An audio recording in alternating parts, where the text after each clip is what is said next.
एक साधक ने महर्षि रमण से आत्मा के बारे में, साक्षात्कार के बारे में, स्वयं के बारे में कुछ प्रश्न पूछे। उसने पूछा कि महर्षि, मनुष्य आत्मा को कैसे जाने? तब महर्षि ने कहा, आत्मा को जानने का अर्थ है आत्मा होना। क्या आप कह सकते हैं कि आप आत्मा को नहीं जानते? यद्यपि आप अपनी आँखों को नहीं देख सकते, और यदि आपको दर्पण न दिया जाए तो क्या आप अपनी आँखों के अस्तित्व का इनकार करेंगे? इसी प्रकार यद्यपि आत्मा वस्तु रूप नहीं बनता, आत्मा कोई वस्तु नहीं है, फिर भी आप उसके विषय में जानते हैं। चूंकि आत्मा वस्तु रूप में नहीं दिखता, इस कारण क्या आप अपने आप से इनकार करेंगे?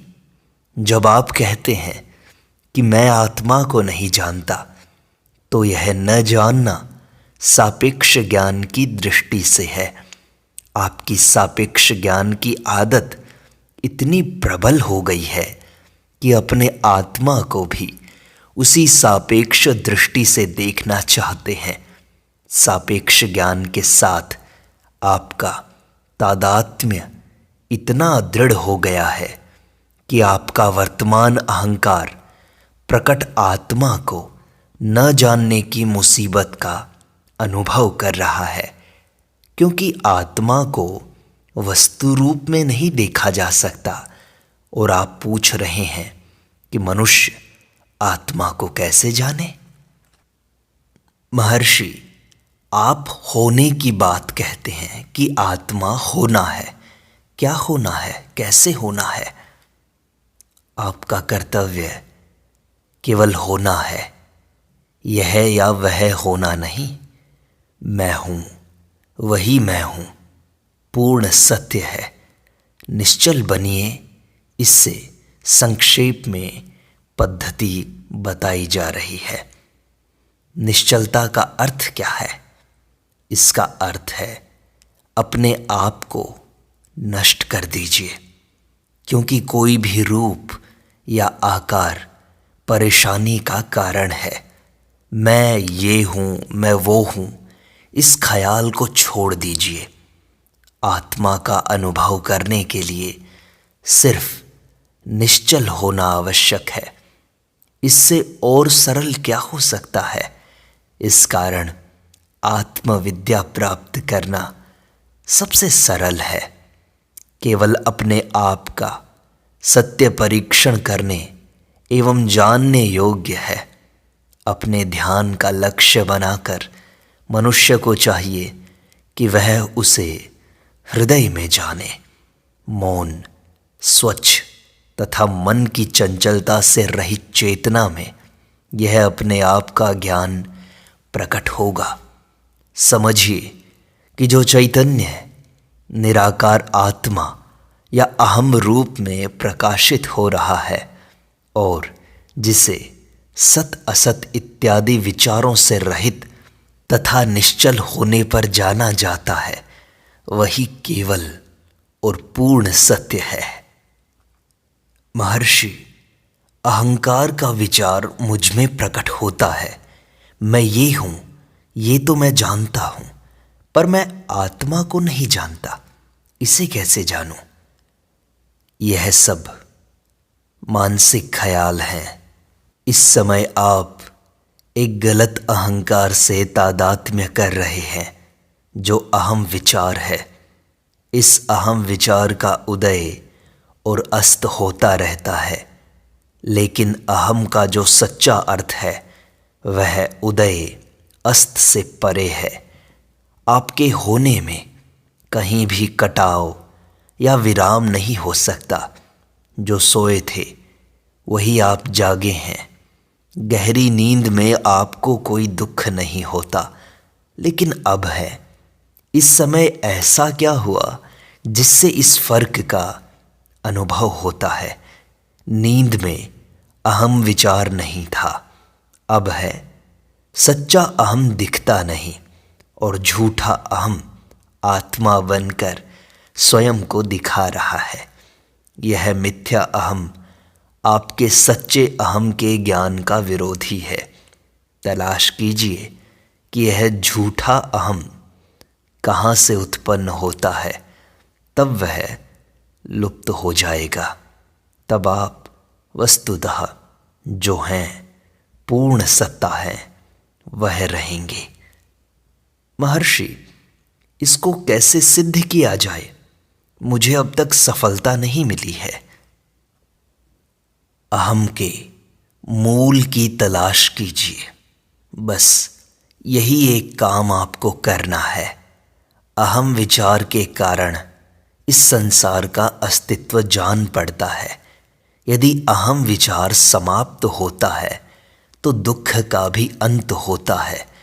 अहम विचार केवल उसके मूल की तलाश करने पर नष्ट होगा। लोग प्रायः पूछते हैं कि मन का निग्रह कैसे किया जाए। मैं उनको कहता हूँ, मुझे मन तो दिखाओ, तब आप जानेंगे कि करना क्या है। हकीकत यह है कि मन केवल विचारों का एक समूह मात्र है। अतः आप उसे नष्ट करने के विचार से या इच्छा से कैसे नष्ट कर सकते हैं? आपकी इच्छाएं एवं विचार मन का भाग हैं। मन नए विचारों से पुष्ट होता है, बलशाली होता है। इसलिए मन के साधन से मन को नष्ट करने का प्रयत्न मूर्खता है। इसका एक ही मार्ग है कि मन के मूल का अन्वेषण करने का सूत्र दृढ़ता से पकड़कर रखा जाए। तब वह अपने आप क्षीण होकर लुप्त हो जाएगा। योग में चित्त वृत्तियों के निरोध का उपदेश दिया है। मैं बताता हूँ कि आत्मा का अनुसंधान करना चाहिए। चित्त वृत्ति निरोध तो नींद में भी हो सकता है, मूर्छा में भी हो सकता है, लेकिन फिर से विचार उत्पन्न हो जाते हैं। मूढ़ता में शांति होती है, कोई दुख नहीं होता, लेकिन उसके समाप्त होते ही दुख वापस आ जाता है। इसलिए निरोध निरर्थक है, उससे स्थायी लाभ नहीं हो सकता। तो आत्म साक्षात्कार को स्थायी कैसे बनाया जाए? यह स्थायी बनेगा दुख के कारण की तलाश करके। पदार्थों को देखने पर दुख होता है। यदि पदार्थ न रहें तो उनसे संबंधित विचार भी तो नहीं रहेंगे और दुख नाश होगा। दूसरा प्रश्न यह है कि अब पदार्थों का अभाव कैसे हो? श्रुति और ज्ञानी पुरुष कहते हैं कि पदार्थ केवल मन के सर्जन हैं, उनकी वास्तविक सत्ता नहीं है। इस विषय की तलाश करके इस विधान की सत्यता को निश्चित रूप से समझना चाहिए। इस तलाश के परिणाम स्वरूप यह निर्णय होगा कि वस्तु सत्ता रूप जगत आत्म सत्ता रूप चैतन्य में विद्यमान है। इस प्रकार यह निश्चय होता है कि केवल आत्मा सत्य है, जो विश्व में व्यापक है और विश्व को घेर कर ठहरा हुआ है। चूंकि द्वैत है ही नहीं, विचार उत्पन्न नहीं होंगे और आपकी शांति का भंग नहीं करेंगे। इसे ही आत्म साक्षात्कार कहा जाता है। आत्मा नित्य है और उसका अनुभव भी तो नित्य है। जब भी कोई विचार आपको परेशान करे तो प्रत्येक समय अपने अंदर आत्मा में उसे वापस लाकर लीन कर दीजिए। यह अभ्यास है। यह चित्त की एकाग्रता या विनाश नहीं है, बल्कि उसकी आत्मा में स्थिति है। महर्षि, एकाग्रता अच्छी है या नहीं? मन से मन को नष्ट करने के लिए कहना चोर को पुलिस बनाना है। वह आपके साथ चलेगा, चोर को पकड़ने का दिखावा भी करेगा, लेकिन इससे कुछ हाथ नहीं लगेगा। इसलिए आपको अवश्य भीतर की ओर मुड़ना होगा और मन की उत्पत्ति कहाँ से होती है यह स्वयं देखना होगा, तब उसका अस्तित्व मिट जाएगा।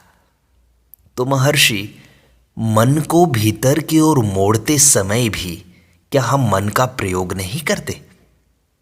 बेशक हम मन का प्रयोग करते हैं। यह प्रसिद्ध और स्वीकृत सत्य है कि मनोनाश मन की सहायता से ही सिद्ध होता है। लेकिन प्रारंभ में यह कहना कि मन है और आप उसे मारना चाहते हैं उचित नहीं है। इसके बजाय आप मन के जन्म स्थान का अन्वेषण करें तो आपको मालूम होगा कि मन का अस्तित्व ही नहीं है। बहिर्मुख मन विचारों एवं पदार्थों के रूप में परिणत होता है। अंतर्मुख मन स्वयं आत्मा बन जाता है। महर्षि, मैं अब भी नहीं समझ पा रहा हूं। आप कहते हैं कि वर्तमान अहम मिथ्या है, तो इसको हटाया कैसे जाए? आपको गलत अहम को हटाना नहीं है। अहम स्वयं को कैसे हटा सकता है? आपको जो करना आवश्यक है वह सिर्फ इतना कि उसके मूल को ढूंढकर वहीं रहना है। आपके प्रयत्न की पहुंच केवल यहां तक है। उसके बाद परम तत्व अपने आप को संभाल लेगा। वहां आपकी कोई सहायता नहीं चलेगी, कोई प्रयत्न वहां पहुंच नहीं सकता। महर्षि, यदि मैं हमेशा यहां और अभी हूं तो मुझे इसका अनुभव क्यों नहीं होता? बस यही तो समझना है। अनुभव नहीं होता ऐसा कहता कौन है? क्या ऐसा सच्चा अहम कहता है या झूठा अहम? इसकी परीक्षा करो, आपको तब पता लगेगा कि यह तो झूठा अहम है। यही झूठा अहम रुकावट है जिसे हटाना जरूरी है। तब सच्चे अहम का आवरण हट जाएगा। मैंने अनुभव नहीं किया, यह भाव आत्म साक्षात्कार के मार्ग में रुकावट है। वस्तुतः वह पहले से ही अनुभव गोचर है। कोई नया अनुभव आवश्यक नहीं है। अनुभव कोई नई चीज नहीं है।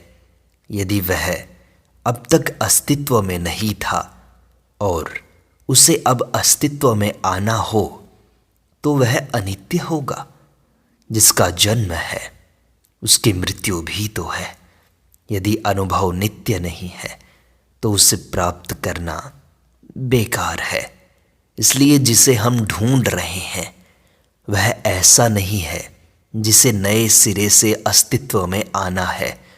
वही तो एकमात्र नित्य तत्व है, लेकिन रुकावट के कारण जाना नहीं जा रहा है और इसी को हम ढूंढ रहे हैं। जो हमें करना है वह यही करना है कि रुकावट को या आवरण को हटाना है। जो नित्य है वह नित्य है, ऐसा अज्ञान के कारण नहीं जाना जा रहा है। अज्ञान रुकावट है। रुकावट पार कीजिए और सब अच्छा ही होगा। देखो, अज्ञान और अहंकार का विचार एक है। उसके मूल की तलाश कीजिए और वह नष्ट हो जाएगा। अहम विचार प्रेत जैसा है, ठोस नहीं है।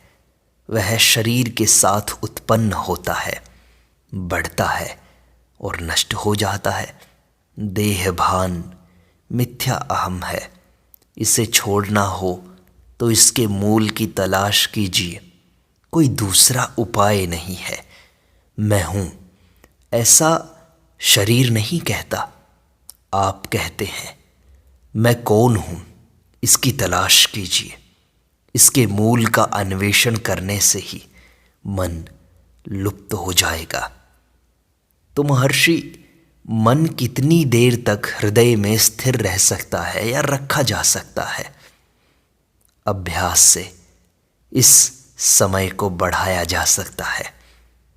तो उस अवधि के अंत में क्या होता है? मन अपनी वर्तमान साधारण स्थिति में आ जाता है। हृदय की एकता की जगह दृश्य विश्व की विविधता ले लेती है। इसे बहिर्मुख मन कहते हैं। हृदय के प्रति गति करने वाले मन को विश्रांत मन कहते हैं।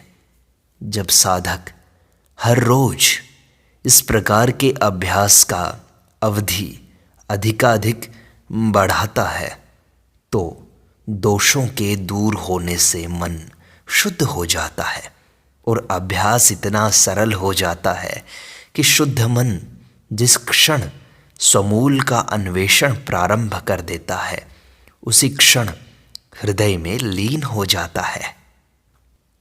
महर्षि, ध्यान में आत्मा का एक बार अनुभव जिस साधक ने कर लिया उसके लिए जो नीचे की अवस्था होती है उसमें स्वयं को शरीर मानना संभव है क्या? क्या वो स्वयं को शरीर मानता है? हाँ, यह संभव है, लेकिन धीरे धीरे अभ्यास के परिपक्व होने पर उसका यह मिथ्या तादात्म्य लुप्त हो जाएगा। आत्मा के पूर्ण प्रकाश में भ्रम का अंधकार हमेशा के लिए नष्ट हो जाता है। सब वासनाओं का उन्मूलन किए बिना प्राप्त किया गया आत्मानुभव स्थिर नहीं होता। अतः वासना क्षय के लिए अवश्य अभ्यास जारी रखना चाहिए। सभी वासनाओं के नष्ट होने पर ही ज्ञान अकंप्य भाव से स्थिर रहता है। हमें युगों पुराने संस्कारों के विरुद्ध युद्ध करना पड़ता है। वे सब जाएंगे। भूतकाल में जिन्होंने साधना की होती है उनकी वासनाएं तुलनात्मक दृष्टि से जल्दी चली जाएंगी, दूसरों के लिए कुछ देर से जाएंगी। महर्षि, विचार साधना से मैं प्रगति कर रहा हूँ। आत्मा को जानने में मेरी प्रगति हो रही है, ऐसा मैं कैसे जान सकता हूँ? आत्म साक्षात्कार के मार्ग में प्रगति का मानदंड निर्विचार स्थिति के स्तर हैं, लेकिन आत्म साक्षात्कार में कोई स्तर नहीं है। वह हमेशा एक समान होता है। आत्मा नित्य साक्षात है, विचार रुकावट है। आत्मा नित्य अपरोक्ष या साक्षात है। ऐसे ज्ञान के मार्ग में रही हुई रुकावटें कम होती हैं तो समझना चाहिए कि प्रगति हो रही है। इसलिए विचार किसके लिए हैं, ऐसा देखते रहकर उनका निरोध अवश्य करना चाहिए। इस तरह आप उनके मूल में पहुंचते हैं जहां वे उत्पन्न नहीं होते। महर्षि, संदेह तो हमेशा उत्पन्न होते रहते हैं, इसलिए मेरा यह प्रश्न है। एक संदेह होता है, उसका समाधान किया जाता है तो दूसरा खड़ा हो जाता है। वह खत्म होता है तो केवल तीसरे को स्थान देने के लिए मन प्रारंभ कर देता है और यह सिलसिला इस तरह चलता ही रहता है। सारे संशयों को मिटाना असंभव है।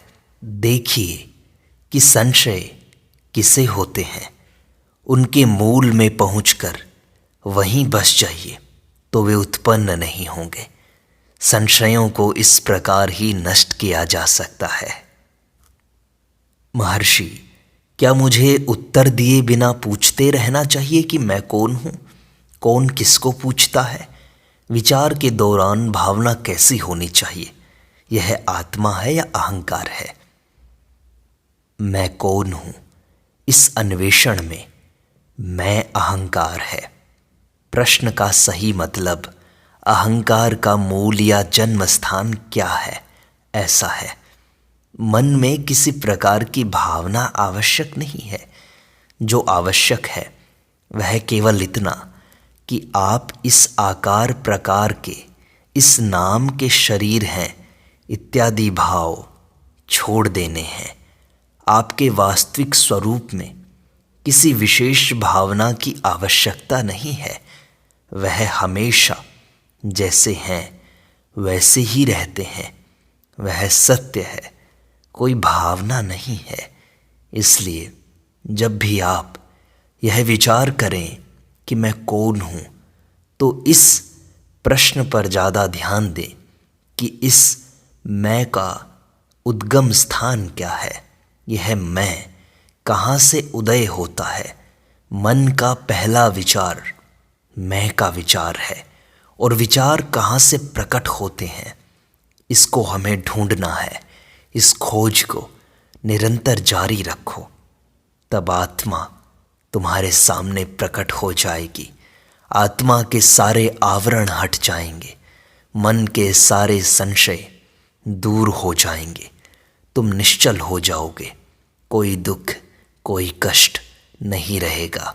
वासनाएं, पुराने संस्कार धीरे धीरे क्षीण हो जाएंगे। आत्मा अपना स्वरूप तुम्हारे समक्ष प्रकट कर देगी। यही आत्मा को जानना है, आत्मा का साक्षात्कार है।